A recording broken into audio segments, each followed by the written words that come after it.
Kablaza kyekiriwo kyekyo blood wangu gamote tuline Kristo Panda kyekiro ebiro mama yaye bakufa byonna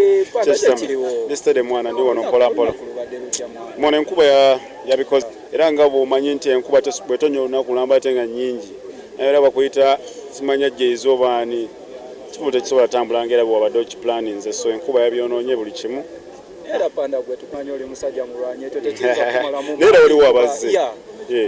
sisobola kuggwamu maanyi naawe ntandika butandisi so Panda twogereko ne kutanapu eyabayimbire olaba twogereko ne kutanapu eyabayimbire olaba ku posta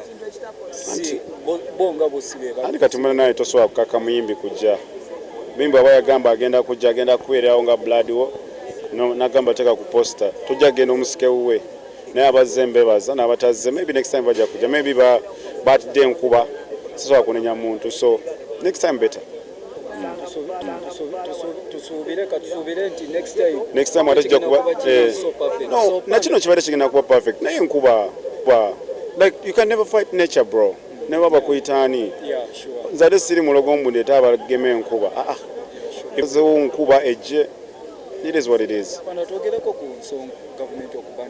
no ensonga buli mwana dajimbuza but I don't want to talk about it with the respect I have for I respect the government and I respect my brand. If the ministry are reaching out Nengamba, Kristo Panda, we know you're a public figure in high school. Tell us what is happening in schools. Apart from what they see, I'll come out and explain whatever is happening.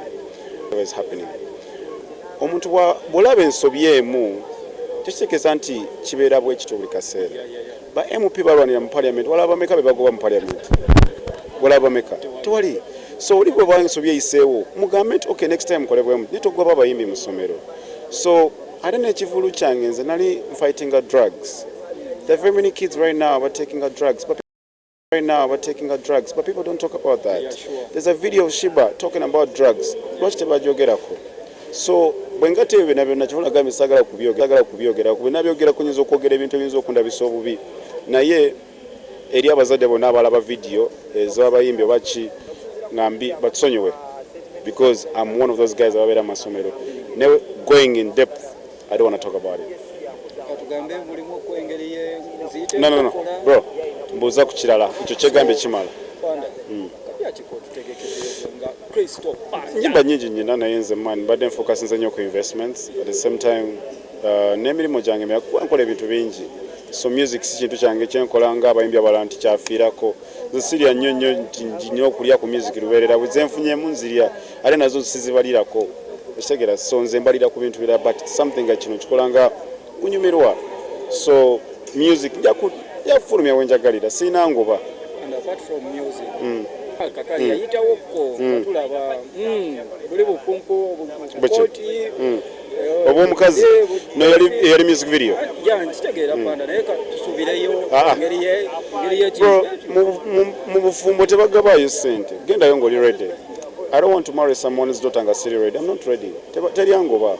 let me first make my money omwana wabandi aleme kulya nfuufu Panda gwomu ku bayimbi aba inspiring abavubuka bano obaka ki bwandiyagadde okuwa abavubuka batosobodde kubaana olunaku focus on yourself until focus is on you. It doesn't matter where you come from but what matters the most is where you're going to go. Leero batolidde ng'olidde kikomando kola nnyo enkyoli enkoko so mukole muve mu kujerega abantu ate oli ne bw'oba kujerega nti tosobola kola nnyo one time ajja